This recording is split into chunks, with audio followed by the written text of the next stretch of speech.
One of the things that I think always inspired me about chess is the personalities in the world of chess. We always hear of these great players and what they were like, and as a kid, I thrilled to these accounts of great players. Well, there was a tournament in 1975 in Vancouver, BC, British Columbia, that the great Paul Keres played in. Do you all remember the name of Paul Keres? Well, Paul Keres, Estonian Grandmaster, was also known as Paul II because quite oftentimes he was second when he was playing for the World Chess Championship cycles. He would somehow always manage to avoid becoming the challenger. He became known as Paul II. But he was a great, great, great player, and I loved his, well, it was Paul Keres' best games, but it kind of broke down into a trilogy of books. And I just thought he was just an absolute marvelous player. At the time, I was about, I'm going to say, an expert player. And a friend of mine really strongly, I couldn't play in this tournament in Vancouver, BC, but a friend of mine very, very strongly suggested that I go and I watch Paul Keres. And I go, I watch Paul Keres? Why should I watch him? He says, you'll learn just watching Paul Keres. So, okay, that was very inspiring. So I went up to Vancouver, BC, and I remember he was playing a master. Alan was the master's name, and at the time, that fellow who Paul Keres was playing against was known as somebody who really liked to play the Petrov or the Russian defense. And Keres, white, played e4. Alan played the Russian defense. And Paul at the board was this consummate gentleman. He was very dignified, old school manners, very graceful. And he moved the pieces with just perfect. Like always the piece landed in the middle of the square, not trying to disturb his opponent at all. And Alan played knight f6, and without hesitation, just as if it was the strongest move in the world, Keres played d2, d3.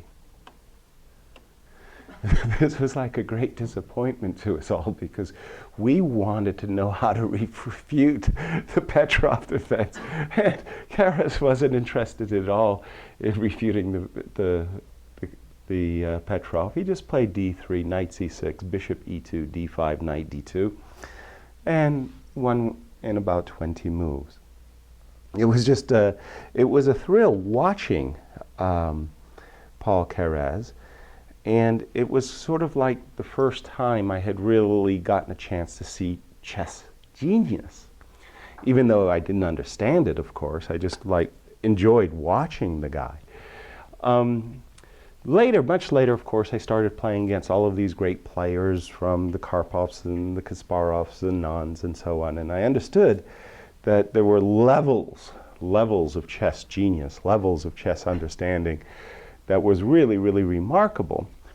And I'm going to say it's the early 80s. I had a dear friend, his name was Michael Spiegel. Michael Spiegel's about a 2300 master. And he said, Yasser, I'm sorry to inform you, you'll never be world champion, he said to me. A dear friend, right? I said, well, why? He says, well, there's two guys, Vasily Ivanchuk and Boris Gelfand. And these two guys from the Soviet Union are unbelievable. These guys are like the future of chess. They're just, what they do is incredible. So the first time I met Vasily Ivanchuk, I had this very strange experience. We're at the board playing, and I would make my moves, and I don't really pay too much attention to what my opponent does or doesn't do. But I noticed that Ivanchuk was staring into space. Like he'd be behind his board, and it was like he was looking up at the ceiling. And periodically I started looking up as well to see if there was something up there that was going on, right? So it was sort of like he would be looking up at the ceiling, he'd kind of rock softly, and then he would make a move, write down his score sheet, get up, walk around, come back, sit down, and then before too long, he would be staring up at the ceiling again, you know, considering the cosmos, so to speak, you know? Okay. Then, of course, I played with Boris Gelfand. Now, Gelfand was also the very first time I played with him. He was really amazing because Gelfand was the direct opposite of Ivanchuk. Instead of staring at the ceiling, it was like he was staring at the square E0. It was sort of like he was looking directly at the square E0.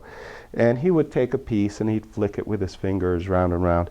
And so we had one guy who was interested in the macrocosm, and then the other guy, Boris Gelfand, was interested in the microcosm.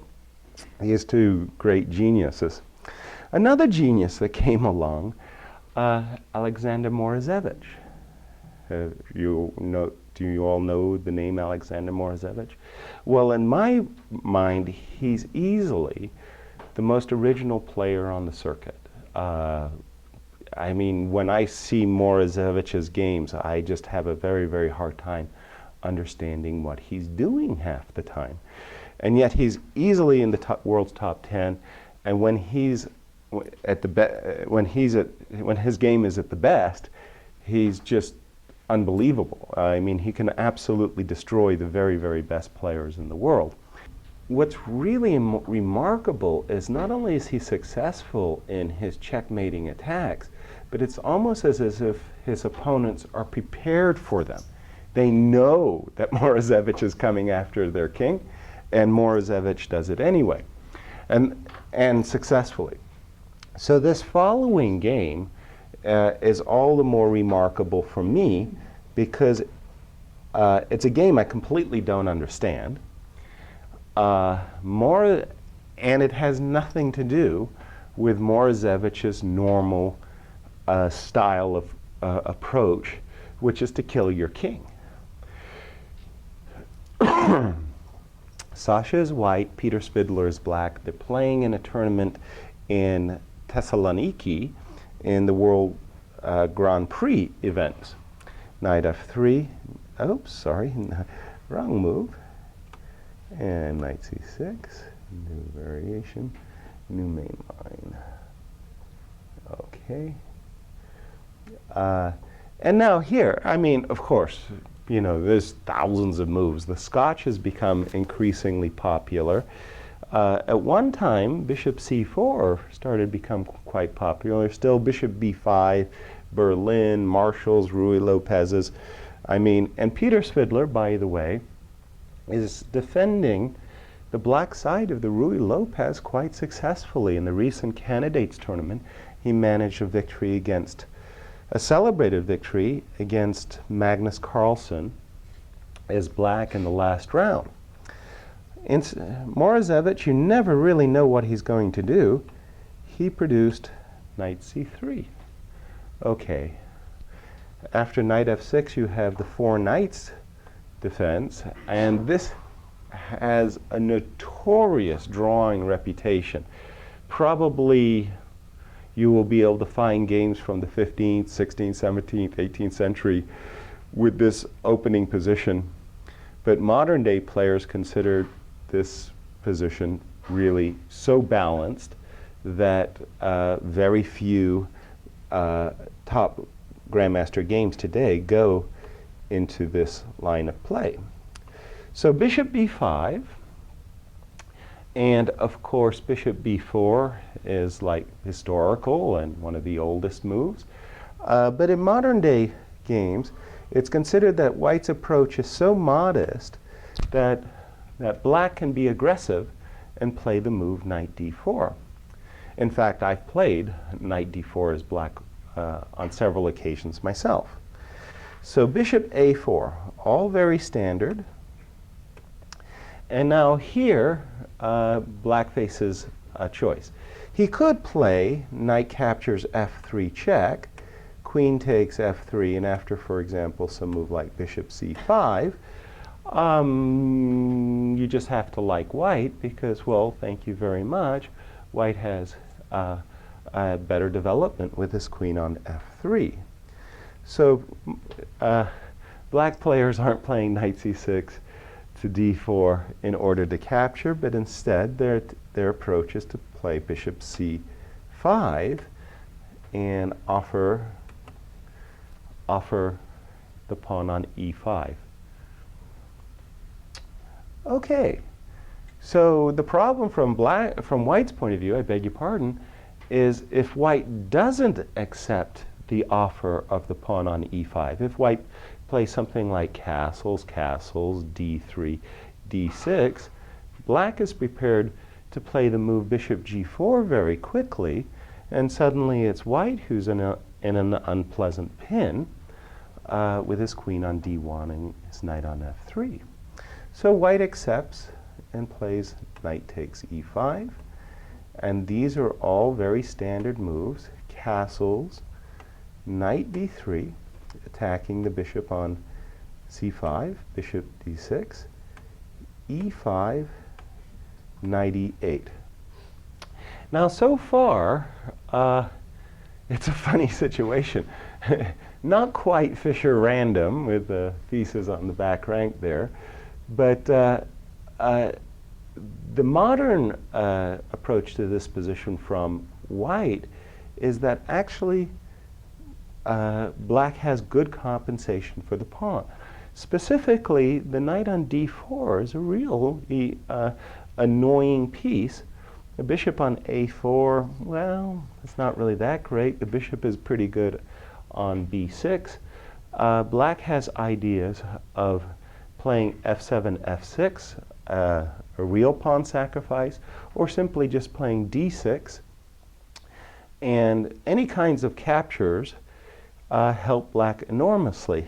One thing that it happens also, if that white castles, and after, for example, a move like d6 takes, knight takes, white has to be very concerned about a queen h4 and a bishop g4 ideas when black really gets a pretty promising attack for free. And again, this knight on d4 is a major source of compensation. So, Morozevich played knight to d5. Cool. Let me just people are suffering colds as well as I have. It sounds like knight d5. Okay, and now here we have a key moment in the game. And I can't say that Peter's move was bad. I think his move was fine. He played the move c6.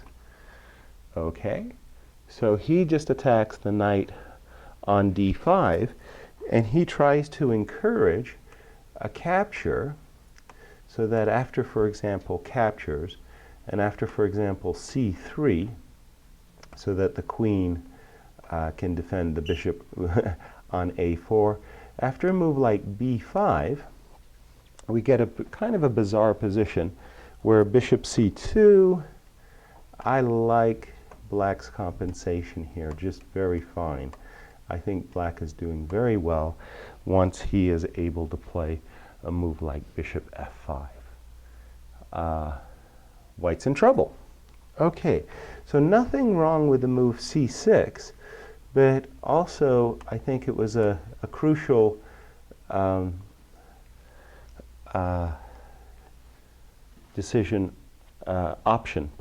crucial option for black, as well as the move Peter played was the move d6. Just something that maybe you'd like to investigate yourselves. c6 was played, and Morozevich played knight e3. He wasn't interested in capturing this bishop, but what White's idea, I thought, oops, sorry, mine.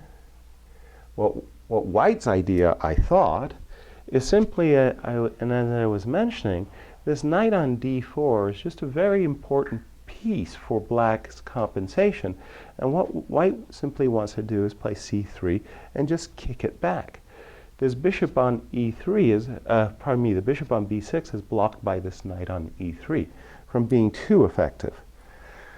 Okay, so far everything's fine.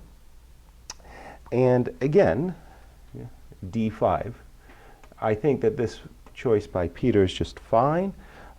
My own preference, again, was just to play d6 and to try to encourage white to trade, and knight takes. And again, white's a pawn ahead, but his pieces aren't that easy to develop. d5. Okay. Morozevich castled, I believe. Let me just get this one up here. d5, castles. Yup. Okay.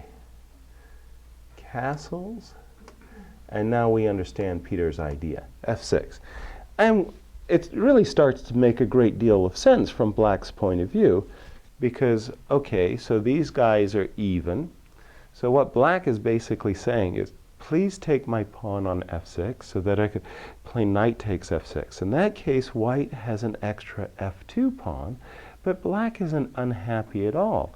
If after takes, knight takes, in black's mind, if he could play the move knight to e4, he'd have two beautifully placed knights in the center of the board, and again, be careful about that move queen h4. It could be very, very annoying. So after f6, Peter's a happy camper. And he's a happy camper for another reason. The other reason is that when I started the lecture, he's got the perfect position against Morozevich because there's no attack against black's king. Black's king is perfectly happy. Morozevich's pieces are far away from black's king. And black is the one who's, who's hoping to doing the attacking on the king side. Okay, so as I was watching this game unfold, I found myself asking, well, what the heck is white going to do? Right? Have any of you seen this game before, by the way? Yeah, you dirty rock. I mean, what the heck is white going to do for a plan? I mean, if you think about it, do you really want to play a move, for example, like f4, so that after takes, your idea would be to take with the knight and maybe establish your knight on e5? Well, something about f4 just doesn't feel very right. And again, like, what exactly are these pieces, this bishop on, mild criticism of Peter's play so far, but if you think about it, this 3 pawns are a pretty good fence against white's bishop. All of the diagonals for the white bishop are basically blocked. So I began to think to myself, question, what is white going to do for an active plan? And anybody have any suggestions that you might come up with? If you were white and you woke up one day and you found yourself that you were in this position as white, what kind of plan would you conceive? I'm interested in suggestions. Anybody want to throw something out there, please, by all means. Well, yes, sir, please. Relocate the knight on the D. Yeah, like this knight on D3 isn't like impressing anybody, right?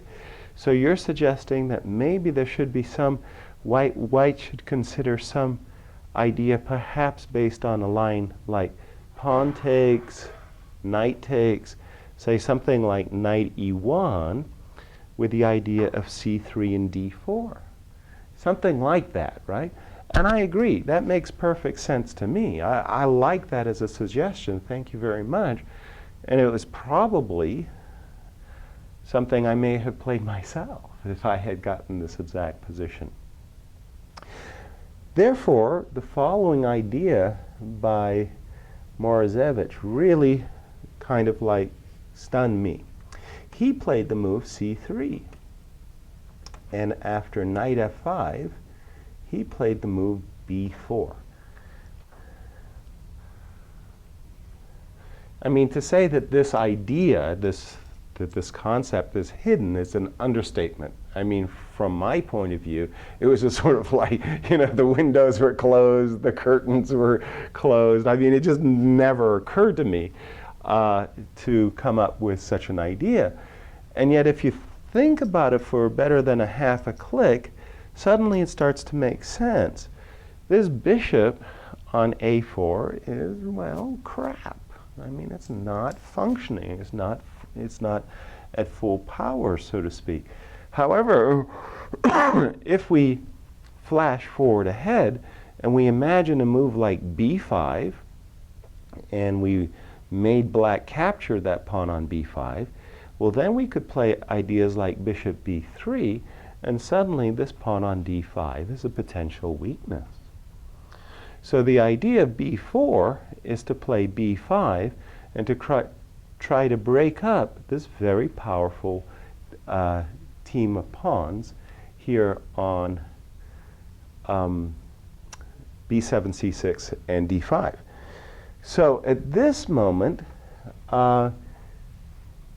Peter played a completely natural move and suffered greatly afterwards. He played queen c7. And we can understand this move from another point of view. So if from Peter's point of view, what he would like to do is capture this pawn. That's obvious. But what he would really want to do is force white to capture so that he could bring his pieces out with knight takes. And he might be spying ideas like knight takes, pawn takes, bishop g4. Lots of cool things going on for black after the move queen c7. And again, it's one of those wonderful, wonderful moves, a mixture of defense and attack. The attack is clear, the defense is equally clear. His idea is that after a future b5, in case there's a weakness, well, the queen has defended. Strangely enough, after this position, after this move, it almost seems as if there's no turning back. With the benefit of hindsight, it would have been much better for Peter just to simply say, okay, congratulations, you've played the move a4, and you've induced me to play the move a6, which stops your b5 idea. Come up with something else. That didn't happen. Queen c7 was a choice. Oh, there was another variation I wanted to give too, by the way, after queen c7. How did that go? F takes, yes, sorry. So let's imagine, and go back here, imagine f takes for a moment. Knight takes, pawn takes, knight here. This was also a very interesting choice from black's point of view. I mean, he's still a pawn down, but I think his compensation isn't so bad at all. So this was also a choice that Peter could have considered. I'm sure he did. b4, queen c7, and Morozevich now played the very consequent and direct b5.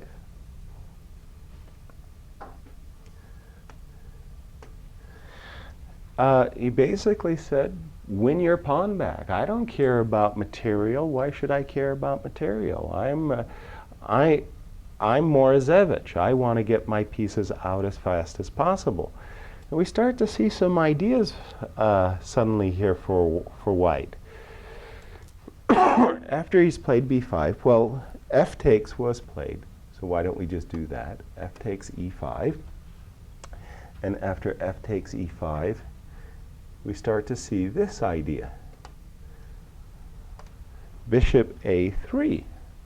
Okay, well, remember a moment ago how that bishop had just kind of been buried on c1? It's like doing nothing. Well, suddenly after bishop a3, it's very nicely attacking a rook. And after rook f6, bang, suddenly came the move. Oops, wrong one. Come on. Ah, you dog. Knight b4. Overwrite. Yeah, knight b4. Okay. And, you know, again, I think there are so many games of Morozevich where it's like the sublime, beautiful confluence of forces harmoniously sacking the black king. And suddenly, like, Morozevich suddenly decided that he stopped being a headhunter, and instead he's a pawn grubber. He's got all kinds of ideas now. One, and obviously, is to capture and capture and capture twice on d5, forking queen and rook. Suddenly it's black's pieces that are all like messed up. And Peter played e4. This was an easy move to play, and after this, well, black's just dead busted. Instead of the move e4, I thought that black might be able to resist with a move like bishop d7. Okay, after bishop d7, the line I looked at was b takes c6, b takes c6, queen b3, with very evil intentions of capturing on d5 and capturing on a8. After queen b3, I thought the line would go knight takes e3, f takes e3, and king h8. This line I liked a lot. I saw the move c4. And after c4, a5, knight takes d5, c takes d5, bishop takes d7, queen takes d7. Oops, that's not what I wanted. Queen takes b6. I did mention that Morozevich is a headhunter, right? I mean, and now suddenly black is staring at a back rank mate, right? I mean, very, very, very typical kind of a combination in the position. Isn't that just terrible? I mean, my goodness, it just kind of came out of thin air, so to speak. But this line was very, very consequent. Knight b4, e4. That's what was played in the game. And again, I was thinking that, well, gee, if black had just played bishop d7, he would have been able to save himself. But this whole line is very forcing. Essentially, as black, you really can't keep your king on g8 any longer. And there was a reason why you couldn't play just king h8 immediately. I think it was the sacrifices are too strong on d5. So we get this. c4, very, very nice move, just to break up the team over here. a5, trying to embarrass the knight. And then this line of play. Yeah, so very, very cool variation. But e4 was Peter's move. Now after e4 came the direct and consequential b takes c6. Okay, so a couple of things are going not so very well for black. The first is that there are ideas of simply sacrificing on, well, it's not really a sacrifice, but simply taking this pawn on d5, taking this knight on e8. So you win a pawn, but not just any pawn, the whole position unravels. Another idea from white's point of view is, for example, after b takes c6, there was a line of play, I think, that went bishop takes c6, rook takes c6, knight takes. So what's the idea here? Well, in the immortal words of Nikolai Minev, gift me your queen. Gift me your queen. When your queen moves, let us choose a square for a moment, queen b7. We capture this knight, and after bishop takes, knight e7 check, and you win this bishop back, and you're several pawns up, and everything is just going exceedingly well. So after this move, b takes c6, black's position is simply collapsing. At this point, Svidler, Peter decided that it was time to go in desperation mode. He played rook h6, h3, knight h4. A very poor chance of an attack if I've ever seen one. However, he had to do something. Knight h4, knight takes d5, queen e5, and b takes.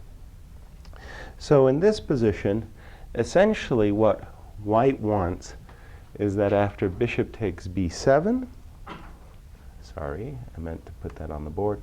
After bishop takes b7, knight e7 check, king h8. Oops, that wasn't what I wanted. Knight g4, new main variation. There's no attack. There's simply no attack, and massive amounts of capturing are in store for black. Or he's going to lose lots of material. After queen e5, c takes b7, and instead of bishop takes b7, Peter tossed in out knight f3 check. Queen takes f3, takes, yeah, queen, and black resigned. There's no attack whatsoever. For example, after takes, the simplest, I think, is queen takes c8, giving back some material, because after takes queen, you can either recapture with the king, and, well, this guy is hanging on e8. There's ideas like knight e7 check. There's ideas like d4, simply killing the bishop so that it can no longer influence play.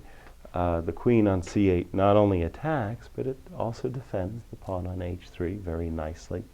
So this is absolutely hopeless. And again, it was here that Peter resigned.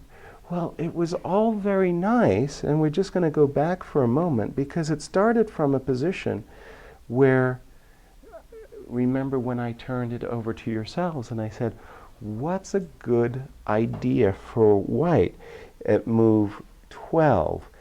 And again, he played c3. It's remarkable that 9 moves from this moment, white has completely smashed black like off the board.